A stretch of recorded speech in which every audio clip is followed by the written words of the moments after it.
This house in Monroe, Washington is listed at $700,000, and we're going to walk through what the real numbers would look like if you were the one buying this house. How much would your monthly payment be? How much cash would you need to bring all in between your closing costs and your down payment?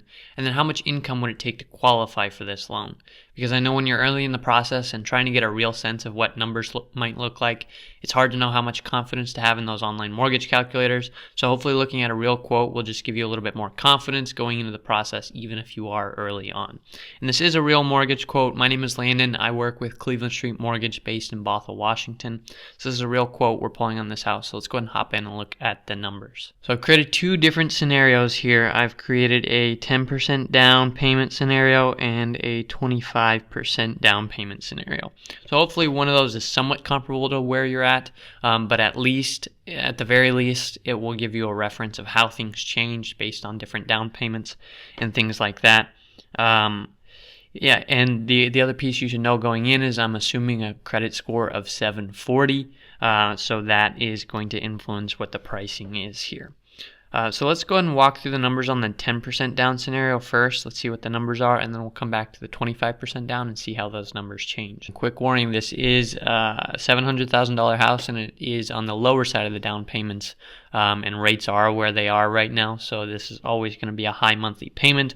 Obviously, it's not going to be for everyone, but hopefully it'll still give you a good sense of where things are at right now. So the 10% down, the monthly payment is going to be $5,145, and we're looking at 5 different components of that monthly payment. You have the homeowners association dues of $77 per month, and that is what it is. That you can find that on Zillow. So those are not going to change. $77 per month. Homeowners insurance of $150 per month. That's an estimate, but it should be a pretty reliable estimate. It's a pretty common number for what we see of this price point in this area. So that will vary depending on who your insurance provider is and how much coverage you're getting. So that number is just going to vary. There's no perfect number that you can get up front, but that is a good ballpark for what to expect. Taxes, on the other hand, $457 per month. That is the actual number drawn from the county website for this property in 2024. So that's the actual number you're going to see on this property, $457 per month. Mortgage insurance of $110 per month. You're probably aware you have to pay mortgage insurance if you're putting less than 20% down. If you're trying to get a sense of what that's going to be, this is a real 110 is an actual number based on today's pricing for the scenario I put in, but it's going to vary depending on several factors.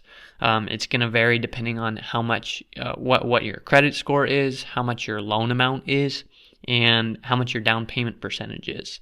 Obviously, your down payment percentage is going to influence what your loan amount is, but those two things independent of each other as well are going to impact how much your mortgage insurance is. So that could vary from as low as maybe $30 a month to as high as $300 or $400 a month, just depending on who your lender is and all those factors that I already touched on.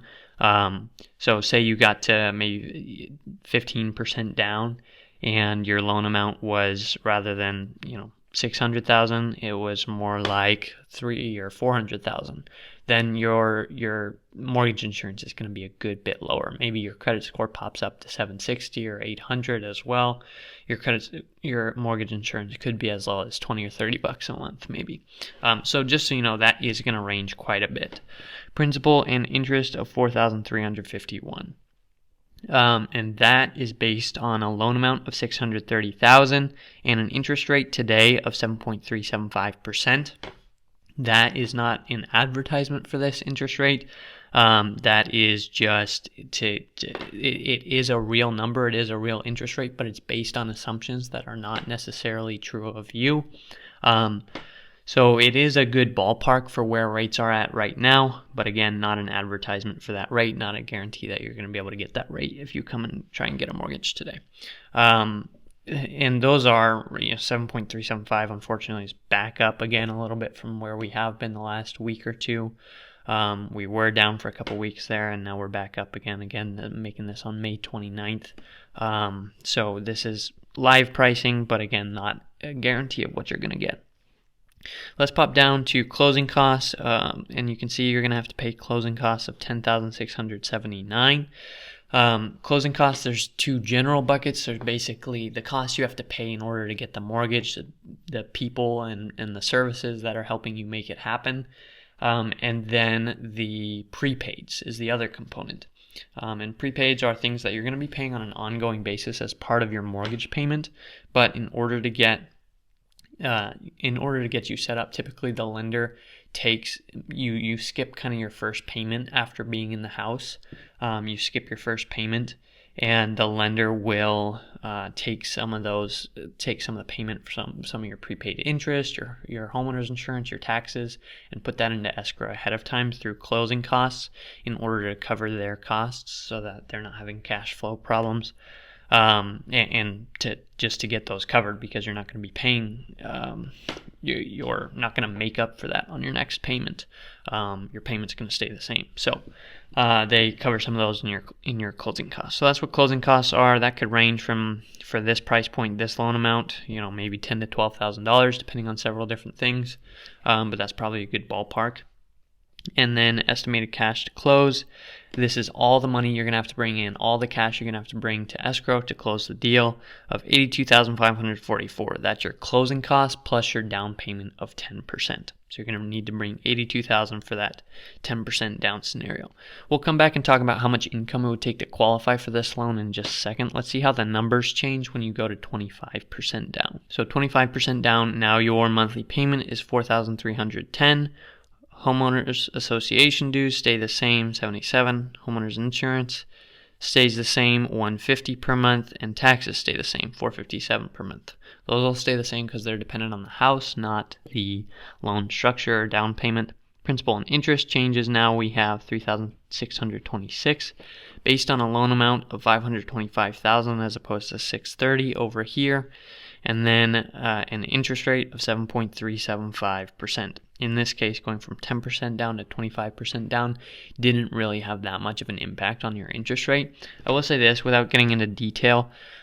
Basically, points and credit. Points are a fee you can pay up front in order to get a lower interest rate, and credit is the reverse of that, where the lender will give you some cash up front if you're willing to take a higher interest rate. And basically, every time you get an interest rate, it's likely going to be priced with a certain amount of points or credit. You're very rarely going to see 0 points or credit, exactly 0. It's usually going to be some amount of points or credit. And so you can see here, even though the interest rate is the same, in this case you had to pay, because you were 10% down, you had to pay $670 in points in order to get that interest rate of 7.375. And in this case, you actually took a credit of $356 towards your closing costs in order to get this interest rate of 7.375. So it's about a difference of 1,000 in points in order to get the same interest rate.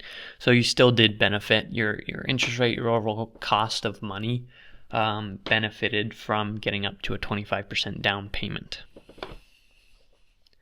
So now look at closing costs.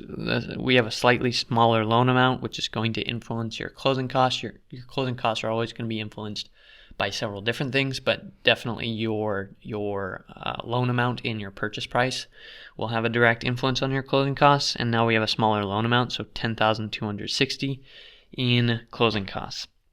And the estimated cash to close of our 25% down payment plus our $10,260 means in order to close this deal, you're going to need to bring $186,455 in order to put to escrow in order to close this deal.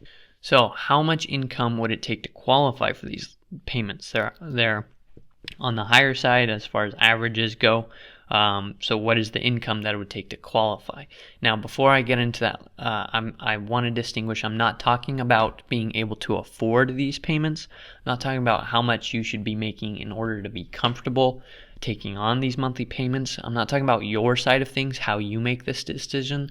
I'm talking about the lender's side of things, how they decide whether they approve you for the loan. Will they approve you for this loan based on your income? Would you even be able to take this loan on if you wanted? And basically the way it works for conventional loans is you take your total monthly debts and you just have to multiply that by 2, and that's the amount of income you have to be making. It's called your debt to income ratio that they look at. And your debt to income ratio for conventional loans, cannot be greater than 50%. And that's using your gross monthly income, which is your income before taxes. But it's your total monthly debt. So it's this debt plus any other monthly payments that you have, any other monthly debts that you have, credit card debt, student loan debt, any other debts you have. They add that all together and then divide it by your gross monthly income, and that cannot be greater than 50%. If it's lower than 50%, typically they will approve you for the loan. So what that means is, what I'm going to do to figure out the income in these cases, I'm just going to multiply these by 2. I'm going to assume you have no other debts. So if you have other debts, then you need to add those to this monthly payment and then multiply by 2, and that's the income you'd have to be making in order to qualify for the loan. But if you have no other debts, then basically we're just going to take this number and multiply it by 2. So in this case, you'd have to be making $8,620 per month. And in this case, in the 10% down, you'd have to be making $10,290 per month. And that is qualifying income. So, how do they know, how do they determine your income? That is a very complicated question, but it's not going to be as straightforward as whatever number you use to budget necessarily. If you are entirely salary and you've had that job for 5 years and it's all salary and it's a very straightforward situation, then sometimes it will be the exact same number. But oftentimes the number that you use for budgeting, especially if you have a second job, if you work variable hours, you're not guaranteed the same hours every week, or if you work on commission, then the number that you use in your mind as far as your income is not necessarily going to be the number the lender uses. But this number needs to be whatever the lender is using. The lender needs to verify that you have the debt to income ratio to carry this loan based on the way that they figure out what your income is. So just be aware of that. It's not necessarily going to be the same. You can look into how lenders figure out what your income is based on different pay structures, but that's not what this video is about. So if you do want to get a look at your income, if you do want to have a conversation with a loan officer, or if you want to get a quote on a house you're looking at, or just ask further questions, please do feel free to reach out. We do loans in Washington and Idaho. Again, I work with Cleveland Street Mortgage, and we'd be happy to answer any questions or get you started in the process. All of our contact information is in the description below, and there's information about what it's like to work with us, what our process is like down there as well. So feel free to check that out, and please do reach out.